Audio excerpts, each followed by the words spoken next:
নমস্কাৰ শূন্যদায় মেথমেটিক্স কৰ্ণাৰলৈ সকলোকে মই স্বাগতম জনাইছো মৰমৰ ছাত্ৰ ছাত্ৰীসকল আজিৰ এই ভিডিঅ'টোত আমি লাষ্ট ভিডিঅ'টোত তোমালোকক যিকেইটা অতিৰিক্ত প্ৰশ্ন কৰিব দিয়া হৈছিল দ্বিঘাত সমীকৰণ আৰু সমান্তৰ প্ৰকৃতিৰ সেই প্ৰশ্নকেইটাৰ বিষয়ে আমি আলোচনা আৰু সমাধান কৰিম মৰমৰ ছাত্ৰ ছাত্ৰীসকল তোমালোকৰ বহুতেই সেই ভিডিঅ'টো চাই পেলাই অংকবোৰ সমাধান কৰি মোলৈ পঠিয়াইছা সব শুদ্ধকৈ কৰি পঠিয়াইছা তোমালোকে তাৰ কেইটামান অংক হয়তো ভুল হৈছে কিবা কিবি সৰু কাৰণৰ কাৰণে আৰু কিছুমানক হয়তো অংকবোৰ কৰি দেখুৱাব পৰা নাই যি কি নহওক বহুত কেইটা ৰেছপন্স পাইছো তাৰে কেইটামান ফটো মই তোমালোকক স্ক্ৰীনত ফ্লেছ কৰাই দিছো মই ইয়াত নাম উল্লেখ কৰা নাই হয়তো মই সবৰ নাম নাজানো কিন্তু তোমালোকে অংকবোৰ কৰা চাই মোৰ সঁচাই ভাল লাগিছে মই ভিডিঅ' তোমালোকক যে শিকাব পাৰিছো সেইখিনি মোৰ অনুভৱ হৈছে সো আজি আমি এই ভিডিঅ'টোত যোৱা ভিডিঅ'ত দিয়া প্ৰশ্নবোৰ সমাধান কৰিম এইখিনিতে কথা এটা উল্লেখ কৰোঁ তোমালোকে যে ভিডিঅ'বোৰ চাই আছা যদি মোৰ চেনেলটো ছাবস্ক্ৰাইব কৰা নাই তেন্তে কাইণ্ডলি ছাবস্ক্ৰাইব কৰি ল'বা তোমালোকৰ ভিডিঅ'টোৰ তলতে ছাবস্ক্ৰাইব ৰেড কালাৰ লিখা আছে সেইটো টিপি দিবা আৰু লগতে নটিফিকেশ্যন বেলটো টিপি দিবা তেতিয়া তোমালোকে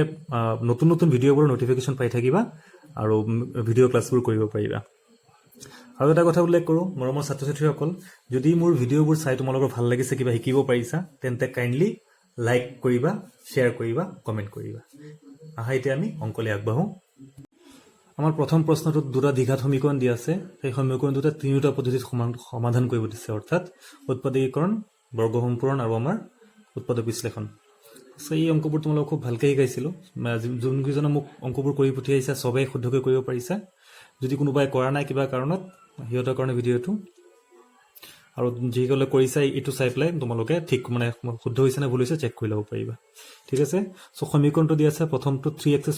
5x - 12 = 0 প্ৰথমতে আমি উৎপাদকীকৰণ পদ্ধতি কৰিম উৎপাদকীকৰণ পদ্ধতি তোমালোকে জানাই x² হওক আৰু ধ্ৰুৱক পদটো পূৰণ কৰিব লাগে 3 বাৰ গুণ কিমান হয় আমাৰ 36 আৰু মাইনাছ কৰি পেলাই উৎপাদক দুটা কিমান মিলাব লাগে আমাৰ 5 সো ইয়াক যদি কৰি দিও 2 ৰে কৰিলে মোৰ 18 18 2 পৰা 5 নোলায় 2 ৰে কৰিলে কিমান 9 ইয়া 2 2 4 আৰু 9 9 - 9 - 4 = কিমান পাও আমি 5 অকন ফাৰ্স্ট কে কৰিম সো আমি কি পাও 3x² - 9 - 4x - 12 = 0 ব্ৰেকেট উঠাই দিম 3x² - 9x - +4x - 12 = 0 3x common ললে পাও আমি x - 3 +4 কমন ললে পাও আমি x - 3 = 0 আকৌ আমাৰ x - 3 কমন আছে x - 3 কমন ললে কি থাকিব আমাৰ 3x + 4 = 0 সো এটাকে হয় এটো 0 হ'ব নহলে এটো 0 হ'ব x - 3 = 0 বা 3x + 4 = 0 ইয়াৰ পৰা পাও আমি x = 3 ইয়াৰ পৰা পাও 3x = -4 x = -4/3 এটাকে মূল দুটা কি পালো 3 আৰু -4/3 এতিয়া আমি সেকেন্ড মেথড বৰ্গ সম্পূৰণ পদ্ধতিৰে কৰিম সো আমি কেনেকৈ কৰিছিলো বৰ্গ সম্পূৰণ পদ্ধতিত প্ৰথমে যোগ পদটো আমি বাওফালে নিছিলো তাৰ পিছত আমি x² হৰগৰে গুটেকেইটা হৰণ কৰি দিম সো হৰগ আছে 3 গুটেকেইটা হৰণ কৰি দিম 3 হৰণ কৰিলে ইয়াত x² হ'ব এই হৰণ না যায় 5/3x আৰু ইয়াক হৰণ কৰিলে 12/3 মানে হল আমাৰ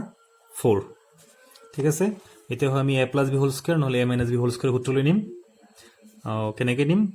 ইয়াৰ কাৰণে যদি বুজিবলৈ ইয়াত অসুবিধা হৈ আছে অকন বিতংভাৱে বুজোৱা ভিডিঅ'ৰ লিংকখিনি মই ডেসক্ৰিপচন দি দিম সেই লিংকত গৈ পেলাই বা মোৰ চেনেলত সোমাই পেলাই তাত স্পষ্ট উল্লেখ আছে বৰ্গ সম্পূৰণ পদ্ধতি ভিডিঅ'টোত হেতু ভালকৈ চাই ল'বা সো ইয়াত a - b² সূত্ৰ হ'ব কাৰণ ইয়াত মাইনাস চিন আছে সো কেনেকৈ কৰিছিল আমি x² - 2a b মানে কি কৈছিল যে আমাৰ ভগ্নাংশৰ যেটো হৰ আছে তাৰ সদায় দুগুণ ল'ব লাগে সো 5/6 এইখিনি মিলি গল প্লাস অতিৰিক্ত b² হ'ব 5/6² 4 প্লাস এই পদটো ইয়াত বেছিকৈ দিছিলো ইয়াতো দিব লাগিব সো এইটো হল আমাৰ a - b² a মানে আছে x b মানে আছে 5/6 ইয়াত আমি 4 25 বাই কিমান 36 36 এলসিএম হলে 9 বাৰ যাব তো কিমান হ'ব আমাৰ সৰি 36 টাইমছ যাব 36 বাৰ যাব 36 লগত 4 পূৰণ কৰিলে পাও 4 6 গুণ 24 থাকিল 2 4 3 12 2 14 প্লাস 25 ইয়াত পাও আমি x - 5/6² প্লাস কৰিলে পাও 9 6 1 36 এটা আমি স্কয়াৰটো উঠাই দিম এখিনিৰ পৰা কি পাও স্কয়াৰটো উঠাই দিলে এফালে আমাৰ বৰ্গমূল হৈ যাব +-√169/36 এই চিনটো মাৰ্ক কৰিবা কিছু মানে দিয়া নাই যিবোৰ অংক কৰি পঠাইছে তোমালোকে এই চেইনটোলৈ লক্ষ্য কৰিবা সো x ইকুৱেল টু পাওঁ আমি -2 ফালৰ পৰা প্লাছ হৈ যাব 5/6 প্লাছ মাইনাছ বৰ্গমূলটো কিমান পাওঁ আমি 13 ইয়াত পাওঁ আমি 6 সো x ইকুৱেল টু পাওঁ আমি লগ লৈ দিলো 5 প্লাছ মানে যোগ বিয়োগ কৰি দিছো একেবাৰে 13 এতিয়া x ৰ দুটা মান পালো এটা পালো 5 প্লাছ 13/6 এটা পালো 5 - 13/6 সো আমি সমাধান কৰি দিলো এবাৰ তোমাৰ প্লাস মানটো লৈ এবাৰ তোমাৰ কি ললো মাইনাস মানটো লৈ পেলাই আমি কি কৰি দিলো সমাধান কৰি দিলো ঠিক আছে আগতো আমি 3 আৰু -4/3 পাইছিলো এতিয়া 3 আৰু -4/3 যেহেতু একটা অংক आंसर এটাই ওলাব যি পদ্ধতি আমি এপ্লাই নকৰো কিয় এতিয়া আমি লাস্ট মেথড দ্বিঘাত সূত্ৰ প্ৰয়োগ কৰিম লাস্ট মেথড আমাৰ দ্বিঘাত সূত্ৰ তো সমীকৰণ সূত্ৰটো আছিল আমাৰ x = -b + -√b² - 4ac/2 so মান কেতে বহাই দিয়া b ৰ মান আছে -5 প্লাস -√- 5² 4 এর ভ্যালু আছে 3 আর c ভ্যালু আছে -12 ডিভাইড বাই 2 আছে এর ভ্যালু আছে 3 ইয়াত হ'ব 5 প্লাস মাইনাস √25 মাইনাস 5 সে প্লাস হৈ যাব আর পূরণ কৰিলে কিমান হ'ব 3 4 গুণ 12 12 12 গুণ 44 ডিভাইড বাই 2 3 0 6 ইয়াত পাও 5 প্লাস মাইনাস প্লাস কৰিলে 169/6 ইকুয়াল টু পাও আমি 5 প্লাস মাইনাস ইয়াৰ বৰ্গমূল 13/6 আকৌ x ৰ দুটা মান পালো আমি এটা হল 5 প্লাস 13 আৰু এটা হল আমাৰ 5 মাইনাস 13 হেসো আমি সমাধান কৰি x ৰ দুটা মান পাইলো 3 আৰু -4/3 একে নিশ্চয় সহজ অংক এতিয়া আমি নাম্বাৰ 2 লৈ আগবাঢ়ো 2 নম্বৰ অংকটো দিয়া আছিল আমাৰ x² - 5x + 6 = 0 অংকবোৰ একেবাৰে কৰি পেলাই মই তোমালোকক জাস্ট ভিডিওটো এক্সপ্লেইন কৰি আছো কাৰণ এনেকুৱা অংক আমি আগত কৰিছো সো ইয়াত কি কৰিছো 1 আৰু 6 পূৰণ কৰিলে 6 হয় 6 ক 2 আৰু 3 আমি 3 + 2 5 পাম ঠিক আছে এইখিনি আগৰ দৰে কৰিলো মূল দুটা পালো আমি 3 আৰু 2 স্ক্ৰিনশ্বট মাৰি অংকটো লৈ ল'ব তোমালোকে ঠিক আছে এতিয়া আমি নেক্সট পদ্ধতিত যাওঁ আমি বৰ্গ সম্পূৰণ পদ্ধতিত কৰিলো অংকটো সোৱা কি আছে আমি প্ৰথমতে ধ্ৰুৱক পদ স্থানান্তৰ কৰিলো ইয়াত x² হৰণ কৰিবলগীয়া নাই গতিকে ডাইৰেক্টলি আমি সূত্ৰলৈ লৈ গলো a - b² ফৰ্মুলা হ'ব গতিকে তুমি b পালো 5/2 ইয়াত হৰত আছিল 1 হৰৰ দুগুণ এইখিনি অতিৰিক্ত সো ইয়াত আমি প্লাস কৰিলো ইয়াত a - b² হৈ গল সো ইয়াত আমি সিম্পলিফিকেশন কৰি পেলাই পালো আমি x = 5 + -1 / 2 তোমালোকে অংকবোৰ নোট কৰি লবা সো আমি পাও যে x = 5 + 1/2 আৰু পাও আমি x = 5 - 1/2 গতিকে মূল দুটা পাও আমি 3 আৰু 2 ঠিক আছে এটা হল বৰ্গ সম্পূৰণ পদ্ধতি লাস্ট হল আমাৰ দ্বিঘাত সূত্ৰ একেবাৰে সহজ অংক এই সূত্ৰটো প্ৰয়োগ কৰিছো x = -b + -√b² - 4ac / 2 আছে সো এটা abc ৰ ভ্যালু বহাই আমি সিম্পলিফিকেশন কৰি পালো 5 + -1/2 সো x = হল আমাৰ 5 + 1/2 5 - 1/2 গতিকে মূল দুটা পাও আমি 3 আৰু 2 একে অংক বেছি এক্সপ্লেইন কৰা নাই মই আকৌ কৈছো কিবা অসুবিধা আছে মোৰ ভিডিওবোৰ চাবা আগৰ ভিডিওত সূত্ৰ প্ৰয়োগ কৰি কেনেকৈ সমাধান কৰিব লাগে বৰ্গ সম্পূৰণ দি কেনেকৈ সমাধান কৰিব লাগে সেইখিনি বিতংভাৱে আলোচনা কৰা হৈছে এতিয়া আমি কোৱেশ্চন নম্বৰ 2 লৈ যাওঁ কোৱেশ্চন নম্বৰ 2 চাবা কি সুধিছিল আমাক যে তলৰ দ্বিঘাত সমীকৰণৰ দুটাৰ মূলৰ প্ৰকৃতি নিৰ্ণয় কৰা আমাৰ মূলৰ প্ৰকৃতি উলিয়াব দিছে সো আমি প্ৰথম সমীকৰণটো লৈ লম সো কি দিছে x² - x - 56 = 0 তে মূলৰ প্ৰকৃতি আমি কি হেৰ ওলাও আমি ভেদ নিৰূপক এটাকে ভেদ নিৰূপকটো হল b² - 4ac ইয়াৰ মান কিমান হৈ চাও b মানে আছে -1 4a মানে আছে 1 c মানে আছে -56 1² মানে 1 ইয়াত মাইনাস মানে আছে প্লাস হ'ব এটোটা 4 গুণ 4 4 লগত পূৰণ কৰিলে 4 6 গুণ 24 থাকিব 2 4 5 গুণ 2 20 2 22 ইকুৱেল টু 225 সো ধনাত্মক মান দ্যাট ইজ গ্ৰেটাৰ দেন 0 এই চিনটো চাবদে তোমালোকে কিছুমান লৰা চলে দিয়া নাই গ্ৰেটাৰ দেন 0 যি সকল সমাধান কৰি পঠিয়াইছা নিদিলে বাৰু ভুল নহয় কিন্তু গ্ৰেটাৰ দেন 0 দিলে আমি শৰ্তলৈ মনত পৰি যায় আমাৰ ধনাত্মক মান 0 তকৈ ডাঙৰ এটাকে মূল দুটা কি হ'ব স্পষ্ট বাস্তৱ হ'ব সবে হেতুকে লিখিছা লগত আৰু এটা বস্তু লিখিব লাগে তোমালোকক মই শৰ্তকেইটা শিকাওতে লিখি দিছিলো যে বাস্তৱ হোৱাৰ উপৰিও কি হ'ব তোমাৰ অসমান হ'ব ঠিক আছে বাস্তৱ আৰু অসমান তিনটা শৰ্ত আছিল বাস্তৱ আৰু সমান বাস্তৱ আৰু অসমান আৰু কোনো মূল নাই তো যদি গ্ৰেটাৰ দেন 0 হয় তেন্তে বাস্তৱ আৰু কি হ'ব আমাৰ অসমান সমান হোৱাৰ শৰ্তটো আছিল কি যেতিয়া 0 হ'ব ঠিক আছে তাৰ পিছত অংকটোলৈ যাওঁ একে অংক খালি ইয়াত পাৰ্থক্যটো কি আছে চাবা ইয়াত আদৰ্শ ৰূপত নাই x² bx টো শেষত আছে আৰু c পদটো আগত আছে সো কিছুমান ল'ৰা ছোৱালী ইয়াত b লওতে ভুল কৰিছে আৰু কিছুমান শুদ্ধকৈ কৰিব পাৰিছে এখিনিলৈ সাৱধান হ'বা একেদৰে আমি b² - 4ac ত abc মান বহাই পালো 52 গ্ৰেটাৰ দেন 0 গতিকে মূলটোটা বাস্তৱ আৰু কি হ'ব আমাৰ অসমান ঠিক আছে আমি কোৱেশ্চন নম্বৰ 3 লৈ যাওঁ কোৱেশ্চন নম্বৰ 3 টো আমাৰ এটা শব্দ সমস্যা দিয়া আছে সোৱা কি সুধিছে যে দুটা ক্ৰমিক যুগ্ম সংখ্যাৰ পূৰণফল 168 হলে সংখ্যা দুটা নিৰ্ণয় কৰা দুটা ক্ৰমিক যুগ্ম সংখ্যাৰ পূৰণফল দিয়া আছে ঠিক আছে আমি সমাধান কৰো আমি সংখ্যা দুটা ধৰি লম ক্ৰমিক যুগ্ম বুলি কৈছে যুগ্ম যুগ্ম সংখ্যা বুলি কলে কিমান কিমান হয় আমাৰ 2 4 6 8 মানে 2 ৰ পৰা 4 4 ৰ পৰা কিমান হ'ব 6 ক্ৰমিক বুলি কলে 6 ৰ পৰা কি হ'ব 8 সো আমাৰ কিমান 2 2 কে বাঢ়ি যায় তোমাৰ 2 ৰ পিছৰ ক্ৰমিকটো হল আমাৰ 2 + 2 that is 4 4 ৰ পিছৰ ক্ৰমিকটো হ'ব আমাৰ কিমান 4 + 2 that is কিমান হ'ব 6 গতিকে এটা যদি x হয় আনটো কিমান হ'ব আমাৰ x + 2 সো সংখ্যা দুটা বলো কি আমি কি ধৰিলো x আৰু x + 2 সো এই দুটা পূৰণফল আমাৰ কিমান বুলি কৈছে 168 so x into x plus 2 is equal to কিমান হল আমাৰ 168 এটো সিম্পলিফাই কৰি দিলে আমি সংখ্যা দুটা পাই যাম so x হ'ব x square plus 2x এটো ইফালে নি দিয়া 168 দ্বিঘাত সমীকৰণ আহি গল so আমি যিকোনো এটা উপায় যেটা আমি সমাধান কৰি দিম আমি ইয়াৰ মানটো আমি পাই যাম সংখ্যা দুটা আমি পাই যাম so ইয়াত মই উৎপাদীকৰণ পদ্ধতি ব্যৱহাৰ কৰিছো 1 আৰু 168 পূৰণ কৰিলে 168 হয় so উৎপাদক বিশ্লেষণ কৰি পেলাই কিমান পালো উৎপাদক দুটা 12 আৰু 4 12 আৰু 14 আৰু 12 14 আৰু 12 ৰ পৰা আমি মাইনাস কৰিলো 2 পাও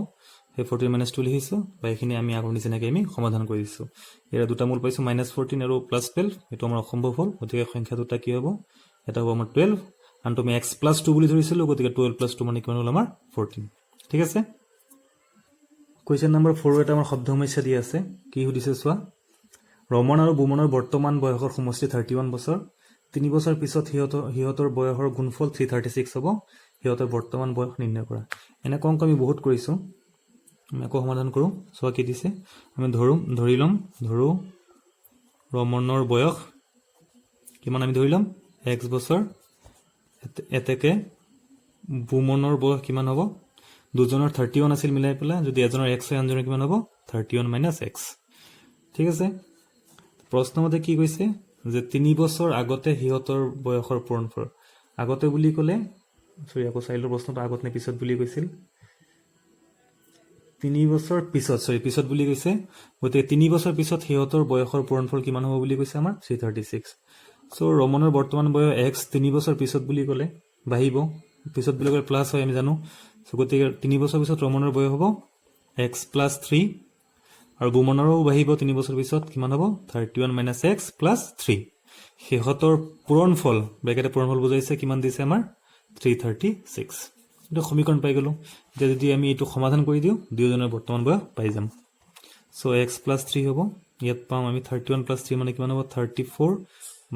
- x = 336 সো মাল্টিপ্লাই কৰি দিয়া x আৰু 34 কৰিলে 34x x আৰু x -x² + 3 আৰু 34 কৰিলে 3 4 গুণ 12 3 3 গুণ 9 1 10 আৰু মাইনাস কিমান হ'ব 3x = 336 হজাই দিয়া x² পটটো আমি আগত লিখিলো 34x ৰ পৰা 3x গল থাকিলে আমাৰ কিমান 31x + 102 এটো ইফালে আহিলে মাইনাস হ'ব 336 আমি দ্বিঘাত সমীকৰণ আদৰ্শৰ ওপৰত নি আছো এটোৰ পৰা পাও আমি 4 পৰা 2 গল থাকিল 4 3 2 = 0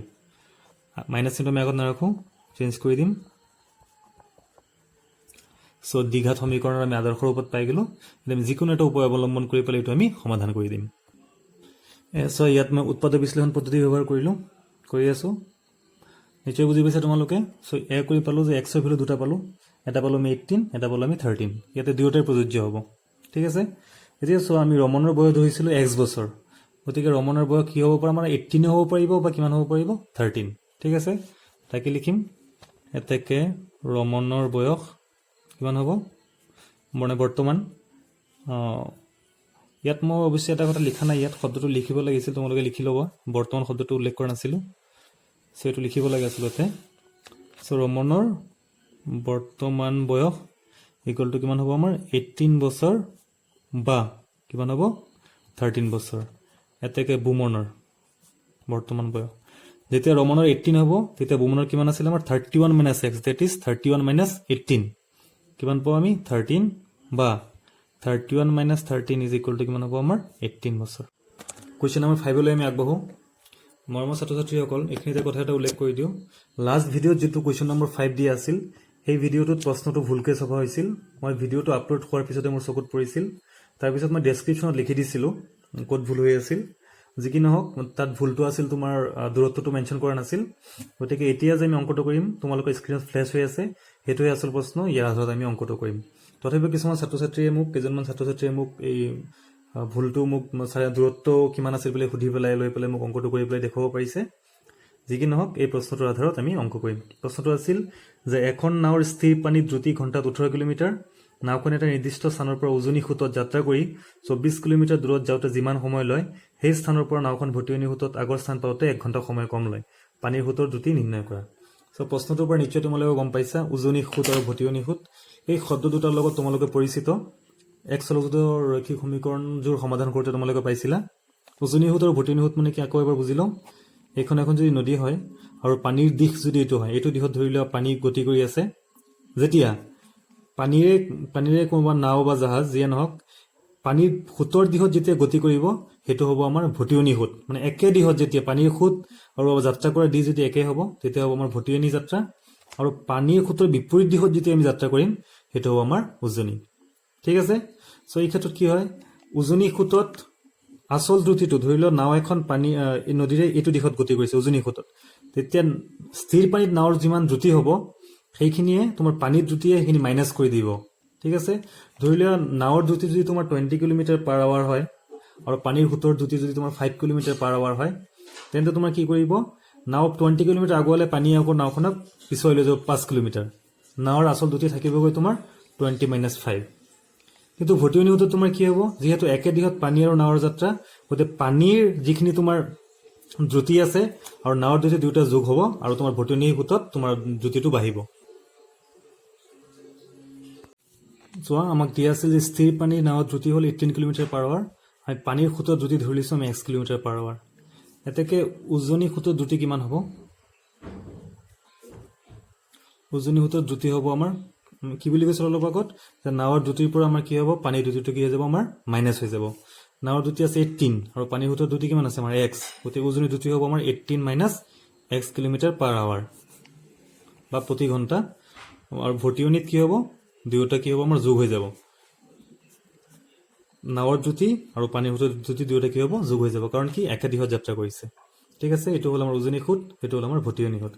এতিয়া আমি ইকুৱেশ্যনটো কেনেকৈ বনাম, আমাক কি কৈছে যে উজনি সোঁতত যাওঁতে যিমান সময় লয়, ভটিয়নি সোঁতত ঘূৰি আহোঁতে মানে একেখিনি দূৰত্ব কভাৰ কৰোঁতে মানে 1 ঘণ্টা সময় কম লয়। মানে উজনি আৰু নামনি সোঁতক তুলনা কিহেৰে কৰিছে, সময়ৰ তুলনা কৰিছে। গতিকে সময়ৰ সূত্ৰটো আমি জানো, t = s/v। আমি আগত কৰিছোঁ অংকবোৰ যে সময় = দূৰত্ব বাই দ্ৰুতি। সেইটোৰ আধাৰত আমি অংকটো কৰিম। আমাৰ কি আছিল যে t = s/v। t মানে সময়। উজনি সোঁতৰ কাৰণে সময় কি হ'ব, দূৰত্ব আছে হ'ল আমাৰ 24 কিলোমিটাৰ আৰু দ্ৰুতি হ'ল আমাৰ 18 - x। সেইটো হ'ল আমাৰ উজনিৰ কাৰণে। আৰু ভটিয়নিৰ কাৰণে কি হ'ব, আমাৰ দূৰত্ব হ'ল 24 আৰু দ্ৰুতি হ'ল আমাৰ 18 + x। দুয়োটাৰ ক্ষেত্ৰত দূৰত্ব একেই আছিল। ঠিক আছে। উজনিৰ দ্ৰুতি হ'ল আমাৰ কিমান হ'ব, দূৰত্ব হ'ল আমাৰ 24 আৰু দ্ৰুতি হ'ল 18 - x। আৰু ভটিয়নিৰ হ'ল আমাৰ দূৰত্ব 24, দ্ৰুতি হ'ল আমাৰ 18 + x। এইটো হ'ল উজনিৰ সময়, এইটো হ'ল আমাৰ ভটিয়নি যাত্ৰাৰ সময়। নিশ্চয় দুয়োটা সময় সমান নহয়। ইয়াত 1 ঘণ্টা বেছি লাগে আৰু ইয়াত কি হয়, আমাৰ 1 ঘণ্টা কম লাগে। সমান কৰিবলৈ কি কৰিব লাগিব, আমাৰ হয় কমটোৰ লগত যোগ দিম, নহ'লে ডাঙৰটোৰ লগত কি কৰি দিম, আমি বিয়োগ কৰি দিম। যিহেতু ইয়াত 1 ঘণ্টা সময় কমি আছিল, ইয়াত +1 কৰি দিয়াৰ লগে লগে এইটো কি হ'ল, আমাৰ ইকুৱেল। এইটো আমাৰ ইকুৱেশ্যন হৈ গ'ল। এতিয়া যদি এই সমীকৰণটোক যেতিয়া আমি চিম্প্লিফাই কৰি দিম, চিম্প্লিফাই কৰাৰ পিছত আমি x ৰ ভেলু পাম, আমি অংকটোৰ সমাধান আমি পাই যাম। আমি সমাধান কৰোঁ।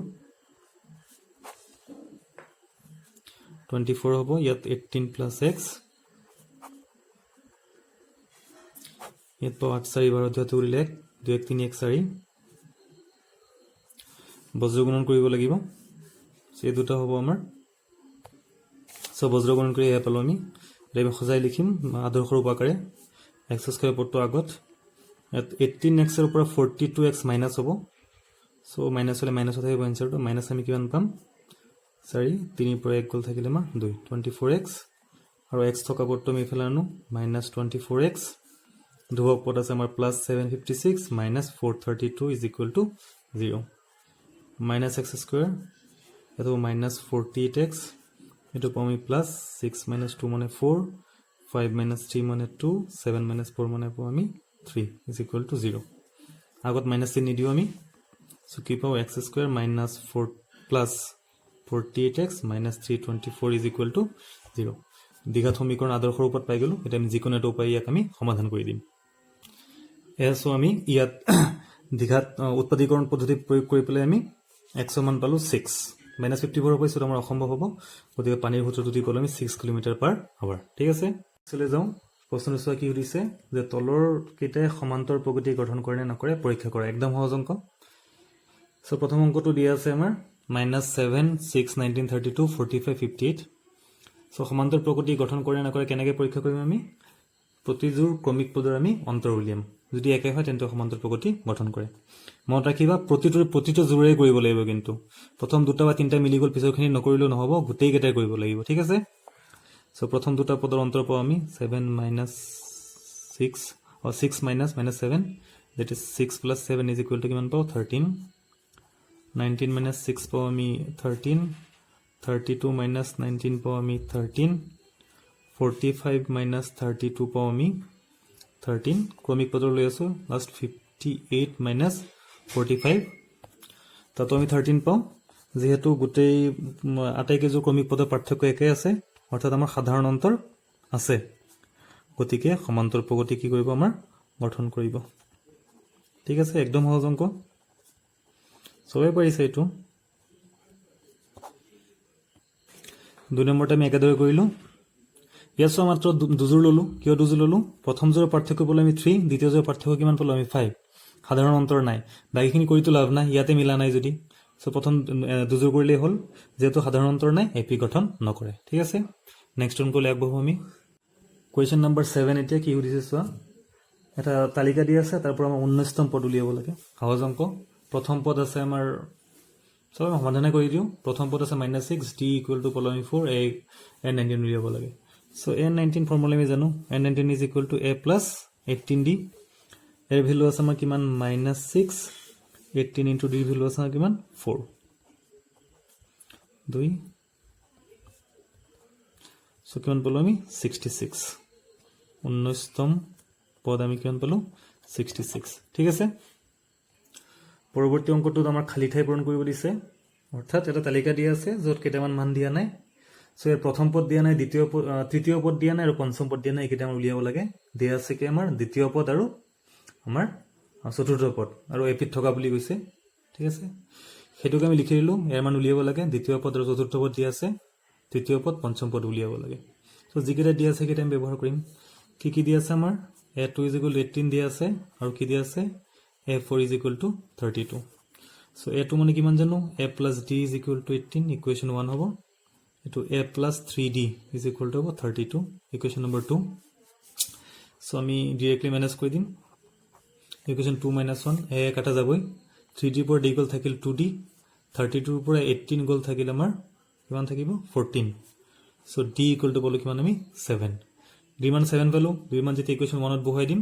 তেতি আমি এৰ মান পাই যাম ইকুৱেশ্যন 1 ত বহাই দিয়া a + d মানে আছে এটো d মানে আছে আমাৰ 7 = 18 সো a = পাও আমি কিমান হ'ব 11 এর ভ্যালু আমি কিমান পালো 11 অর্থাৎ প্ৰথম পদ পাই গলো আমি এৰ মান লাগিছে এটো পাই গলো এটা লাগে আমাৰ a3 আৰু a5 উলিয়াই দিয়া সূত্ৰ প্ৰয়োগ কৰিম এতেকে a3 = কি হ'ব a + 2d তাৰ মানে কি পাও এর মান 11 + 2 into d মান 7 that is 11 + 14 that is পাও আমি 25 একেদৰে a5 পাও আমি a + 4d 11 + 4 into 7 11 + 28 that is 39 ঠিক আছে এতিয়া আমি কোৱেশ্চন নম্বৰ 8 লৈ যাও কোৱেশ্চন নম্বৰ 8 ত কি সুধিছে এটা সমান্তৰ প্ৰকৃতিৰ চতুৰ্থ পদ 3 আৰু অষ্টম পদ 5 হলে 13তম পদ নিৰ্ণয় কৰা মাত্ৰ কৈ যোৱা অংকটো নিচিনা একেই আমাক দিয়া আছে চতুৰ্থ পদ মানে a4 আৰু অষ্টম পদ মানে a8 উলিয়াব লাগে a13 ঠিক আছে আমাক এই দুটো দিয়া আছে চোৱা উলিয়াব লাগে আমাৰ a13 সো আমি প্ৰথম পদ a বুলি ধৰি ললো আৰু সাধাৰণ অন্তৰ d বুলি ধৰি ললো সো এই দুটো সমাধান কৰি দিয়া a4 মানে পাও a + 3d = 3 ইকুৱেশ্যন 1 আৰু a8 মানে পাও a + 7d = 5 ইকুৱেশ্যন নম্বৰ 2 এই দুটা আগৰ নিচিনাকৈ সমাধান কৰি দিয়া ইকুৱেশ্যন 2 - 1 এটো এনেই কাটা যাব 7d ৰ পৰা 3d গ'ল থাকিল 4d 5 ৰ পৰা 3 গ'ল থাকিল আমাৰ কিমান 2 সো d = পাৱাৰ 2/4 কাটা কাটি কৰিলে d = পাওঁ আমি 1/2 d ৰ ভ্যালু যেতিয়া আমি ইকুৱেশ্যন নম্বৰ 1 ত বহাই দিম তেতিয়া আমি পাই যাম এৰ ভ্যালু সো আমি পাওঁ ইকুৱেশ্যন 1 implies কি পাওঁ a plus 3 into d ৰ ভ্যালু আছে এটো a plus 3 into d ৰ ভ্যালু 1/2 is equal to কিমান দিয়া আছে 3 so a plus কাটা কাটি না যায় 3/2 is equal to 3 so a equal to 3 minus 3/2 simplification কৰি পেলে a equal to কিমান পালো আমি 3/2 আৰু d মান তথনি পাইছিলো আমি কিমান 1/2 লাগে আমাৰ a 13 উলিয়াই দিয়া এটাকে a 13 is equal to কিমান হ'ব a plus 12d এর ভ্যালু 3/2 plus 12 into d এর ভ্যালু হল 1/2 এটিতে 6 হল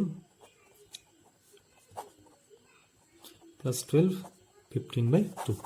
ঠিক আছে 13 তম পদ কিমান পালো আমি 15/2 কোয়েশ্চন নম্বৰ 9 0 ৰ পৰা 100 লৈ 3 ৰ গণিতক কেইটা আছে কেইটা উলিয়াব লাগে 0 ৰ পৰা 100 লৈ 3 ৰ গণিতক কেইটা এক অংকযুক্ত দুই অংকযুক্ত বা তিনি অংকযুক্ত কোৱা নাই এটা সীমা দিছে 0 ৰ পৰা 100 লৈ 3 ৰ গণিতক কেইটা আছে আমাক উলিয়াব দিছে সো আমি সমাধান কৰো 0 ৰ পৰা 100 লৈ 3 ৰ গুণিতক কি পাওঁ আমি প্ৰথমটো হ'ব 3 তাৰ পিছত হ'ব 6 তাৰ পিছত কিমান হ'ব 9 লাষ্টটো 100 নহব কিন্তু 99 তিনিৰে হৰণ যায় আমি হৰণ কৰি চোৱা নাই এটা মুখে পাৰি সো লাষ্ট গুণিতকটো কিমান হ'ব আমাৰ 99 উলিয়াব লাগে এনেকুৱা গুণিতক আমাৰ কেইটা আছে সো এবাৰ কি পাওঁ আমি এৰ মান পাওঁ 3 d পাওঁ 3 আৰু শেষৰ পদ বা অন্তিম পদ n = কিমান আমাৰ 99 আমাৰ n উলিয়াব লাগে কেইটা গুণিতক আছে সো n উলিয়াব লাগে n উলিয়াবৰ কাৰণে আমি এটোকে ব্যৱহাৰ কৰিম n = 99 সো আমি n ৰ ফৰ্মুলাটো লিখি পেলাই সিম্পলিফিকেশন কৰি দিলো আৰু সমাধান কেইটা পালো আমি গুণিত সংখ্যা 33 লিখি লব তোমালোকে ঠিক আছে নেক্সট অংকলৈ আগবাঢ়ো 10 নম্বৰ প্ৰশ্নটো কি সুধিছে চোৱা আমাক এটা তালিকা দিয়া আছে তাৰ যোগফল উলিয়াব লাগে -9 plus -3 plus 3 plus 9 dot dot plus 1 1 1 যোগফল উলিয়াব লাগে সো আমি প্ৰশ্নটোৰ পাই যাওঁ এটো এবিট আছে ইয়াৰ যাৰ এৰ মান হল আমাৰ কিমান -9 d হ'ব কিমান আমাৰ প্ৰথম ক্ৰমিক পদ দুটা যদি আমি বিয়োগ কৰি দিম তেতিয়া d মান পাই যাম -3 -9 হ'ব আৰু শেষৰ পদটো দিয়া আছে আমাৰ 1 1 1 যেতিয়া আমি সমাধান কৰি দিম তেতিয়া আমি যোগফলটো পাই যাম অৰ্থাৎ SN টো পাই যাম ইয়াৰ আগত আমাৰ n উলিয়াই ল'ব লাগিব কাৰণ আমি নাজানো ইয়াত মুঠ পদ কেইটা আছে সো এইখিনি আমাক দিয়া আছে এতিয়া আমি প্ৰথমে n উলিয়াই লওঁ তাৰ পিছত আমি যোগফল উলিয়াম যোগফল কিমান হয় n ৰ সূত্ৰটো লিখি পেলাই আমি ইয়াৰ আগৰ অংকটোৰ দৰে একেদৰে আমি n ৰ ভ্যালুটো উলিয়াই দিলো আমি n ৰ ভ্যালু পালো কিমান আমি 21 অৰ্থাৎ মুঠ পদ কেইটা আছে অংকত 21টা আছে সো উলিয়াব লাগে যোগফল গতিকে 21টা পদৰ যোগফল উলিয়াম সো 21টা পদৰ যোগফল মানে আমি কেনেকৈ লিখো S21 সো ইয়াৰ কাৰণে দুটা সূত্ৰ আছিল 2a a plus n/2 2a n - 1d আৰু এটা আছিল আমাৰ n/2 a plus an যেহেতু ইয়াত অন্তিম পদটো আছে আমাৰ গতিকে আমি কি কৰিম ইয়াত দ্বিতীয় সূত্ৰটো ব্যৱহাৰ কৰিম a plus an n মানে আছে আমাৰ 21/2 এৰ ভ্যালু আছে আমাৰ -9 প্লাস অন্তিম পদটো আছে 1 1 1 21/2 ইনটু পূৰণ কৰি দিয়া বিয়োগ কৰিলে পাওঁ আমি 111 ৰ পৰা 9 গল থাকিলে আমাৰ 102 কাটাকাটি কৰিলে পাওঁ আমি 51 সো 21 আৰু 51 মাল্টিপ্লাই কৰিলে কিমান পাওঁ আমি 21 * 21 7 গুণিলে 2 21 5 গুণ হয় আমাৰ 105 আৰু 2 107 সো গোটেইকেইটা পদৰ যোগফল আমি কিমান পালো 1071 আমি 11 নম্বৰ প্ৰশ্নটো চাওঁ কি দিছে এটা শব্দ সমস্যা দিয়া আছে যে দীপুৱে বেংকত জানুৱাৰী মাহত 1000 টকা জমা কৰে তেওঁ ফেব্ৰুৱাৰী মাহত 1500 টকা জমা কৰে মাৰ্চ মাহত 2000 টকা অৰ্থাৎ প্ৰতি মাহে আগৰ মাহৰ জমাতকৈ 500 টকা বেছিকৈ জমা কৰে দীপুৰ সেই বছৰৰ ডিসেম্বৰ মাহৰ শেষত বেংকত মুঠ কিমান টকা জমা হ'ব প্ৰশ্নটোৰ পৰা নিশ্চয় গম পাইছা যে প্ৰথমে জানুৱাৰীত জমা কৰে 1000 তাৰ পিছত 1500 তাৰ পিছত 2000 মানে মাৰ্চত এপ্ৰিলত 2500 হ'ব তেনেকুৱাকৈ 500 টকা বেছিকৈ তোমাৰ কি কৰে জমা কৰে সেই বছৰে ডিসেম্বৰ মাহত মুঠ কিমান টকা জমা হ'ব সো জানুৱাৰীৰ পৰা ডিসেম্বৰ মানে কিমান মাহ হ'ল আমাৰ 12 মাহ সো মেনৰ মান পাই গলো ইয়াতো 1000 হ'ব ডি মানে 500 টকাকৈ বাঢ়ি যায় আৰু মুঠ কিমান জমা হ'ব মানে যোগফল SN অৰ্থাৎ S12 আমাক উলিয়াব দিছে অংকটো আমাৰ দিয়া আছে এৰ ভেলু 1000 ডি 500 এন 12 আৰু উলিয়াব লাগে আমাৰ s12 সো আমি s12 ৰ কাৰণে সূত্ৰটো প্ৰয়োগ কৰি দিম n/2 twice a plus n - 1 d দ্বিতীয় সূত্ৰটো এই কাৰণে ব্যৱহাৰ কৰিলো কাৰণ আমাৰ ইয়াত অন্তিম পদ দিয়া নাই n ৰ ভেলু 12 2 ইনটু এৰ ভেলু হ'ল আমাৰ 1000 12 - 1 d ৰ ভেলু হ'ল আমাৰ 500 সো ইয়াত কাটাকাটি কৰি ললো আমি 6 ইয়াত পাম আমি 2000 ইয়াত পাম 11 into 500 so 6 into 2000 plus multiply কৰিলে 5500 এই দুটা যোগ কৰিব লাগিব যোগ কৰিলে পাম আমি 7500 মাল্টিপ্লাই কৰি দিয়া 30 3 থাকিব 42 345 টকা অৰ্থাৎ ডিসেম্বৰ মাহৰ শেষত জমা হ'ব আমাৰ 45000 টকা ঠিক আছে আমি শেষৰ অংকটোলৈ যাওঁ কি দিছে চোৱা এটা শব্দ সমস্যা 187টা বল কেইটামান শাৰীত এনেভাৱে সজাব লাগে যে প্ৰথম শাৰীত 7টা বল পৰৱৰ্তী শাৰীবোৰত দুটাকে বেছি বল দিব লাগে অৰ্থাৎ 7টা 9টা 11টা তেনেকৈ দিব লাগে তেনেকুৱা কেইটা শাৰী সজাব পৰা যাব কেইটা শাৰী পাম আমি আৰু শেষৰ শাৰীত মুঠ কেইটা বল আছে আমি লাষ্ট যেটো আমাৰ ভিডিঅ'ত আছিল আমাৰ 5.3 কিবা কাঠৰ টুকুৰা অংকটো নিচিনা প্ৰায় একে অংক সেইদৰে আমি অংকটো কৰিম সো ইয়াত প্ৰথম শাৰীত 7টা বল তাৰ মানে এৰ মান 7 দুটাকৈ বাঢ়ি যাব ডিৰ মান 2 তেনেকৈ আমাক সুধিছে যে মুঠ কেইটা শাৰী আছে অৰ্থাৎ n উলিয়াব লাগিব আৰু শেষৰ শাৰীত কেইটা বল আছে অৰ্থাৎ n উলিয়াব লাগিব অংকটোত এ দিয়া আছে 7 d2 আৰু sn মুঠ বল দিয়া আছিল আমাৰ 187টা n উলিয়াব লাগিব কেইটা শাৰী আছে আৰু শেষৰ শাৰীত কেইটা বল মানে n উলিয়াব লাগিব সো ইয়াত ব্যৱহাৰ কৰিব পাৰিম মাত্ৰ sn টো সো sn = 187 sn ৰ ফৰ্মুলাটো প্ৰয়োগ কৰি দিয়া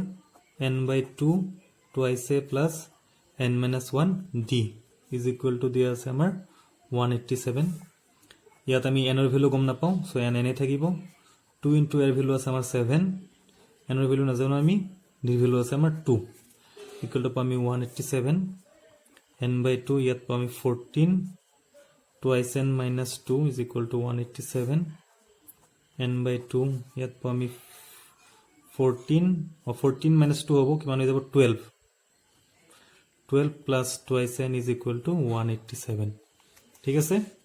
আমি 2 টো ইফালে লৈ যাম কি থাকিব 12 প্লাস 2n 187 into 2 হৈ যাব এনে মাল্টিপ্লাই কৰি দিয়া 12n plus 2n square multiply কৰিলে 7 2 14 7 2 16 17 2 2 2 3 তো দ্বিঘাত সমীকৰণ হ'ব n স্কয়ার আছে ইয়াত so 2n square plus 12n এটো ইফালে না 374 = 0 আমি দ্বিঘাত সমীকৰণ আদৰ্শ ৰূপত পাই গলো সমীকৰণটো গুটেকেইটাক দুই হৰণ কৰি দিব পাৰি n স্কয়ার ইয়াত হ'ব 6n ইয়াত হ'ব 187 = 0 এটা আমি এক যিকোনো এটা উপায় সমাধান কৰি দিম ইয়াত সো মই দ্বিঘাত সমীকৰণ সমাধানৰ কাৰণে উৎপাদকীকৰণ পদ্ধতি ব্যৱহাৰ কৰিছো 187 ক 11 ৰে হৰণ কৰা 17 পালো 17 - 11 আমাক কিমান দিয়ে 6 এটা মাইনাসে কৰিব লাগে সো আমি আগৰ দৰে যেনেকৈ উৎপাদক বিশ্লেষণ কৰো ঠিক তেনেদৰে কৰিছো আমি ইয়াৰ পৰা আমি n ৰ ভ্যালু দুটা পালো -17 আৰু 11 -7 টো নহয় কেতিয়াও শাৰীৰ সংখ্যা নেগেটিভ হ'ব নোৱাৰে গতিকে মুঠ শাৰী কেইটা পালো আমি 11টা আৰু এটা উলিয়াব দিছে যে শেষৰ শাৰীত মুঠ কেইটা পদ আছে অৰ্থাৎ কি আমাৰ a11 সো a11 সূত্ৰটো কি হ'ব a plus 10d that is কিমান পাও এৰ ভ্যালু আছিল আমাৰ 7 plus 10 into d ৰ ভ্যালু হল আমাৰ কিমান 2 7 plus 20 that is 27 শেষৰ শাৰীটোত কেইটা বল আছে আমাৰ 27টা সো মৰমৰ ছাত্ৰ-ছাত্ৰীসকল এইখিনি আছিল আমাৰ সমাধান লাষ্ট ভিডিওটোৰ আজিৰ ভিডিওটো তোমালোকে নিশ্চয় গম পাইছা কোন খৰতকীয়াকৈ বেছি এক্সপ্লেইন নকৰাকে কৰিছো কাৰণ এইবোৰ অংক আমি কৰিছো তাতো যদি কিবা প্ৰবলেম আছে কাৰোবাৰ এই প্ৰশ্নকেইটা ৰিলেটেড ভিডিও কেইটা বনোৱা আছে আগৰ ভিডিওবোৰ চাই ল'ব তোমালোকে মোৰ চেনেলটোত সোমাই গৈ প্লে আকৌ কৈছো তোমালোকক যে এই অংকবোৰ তোমালোকে বহুত প্ৰেক্টিস কৰি থাকিবা সহজ অংক হলো যিমান প্ৰেক্টিস কৰিবা হিমান পাৰিবা আৰু যদি আজি ক্লাসটো ভাল লাগিছে কাইন্ডলি লাইক প্ৰেছ কৰিবা চেনেলটো সাবস্ক্ৰাইব কৰিবা শেয়াৰ কৰিবা ধন্যবাদ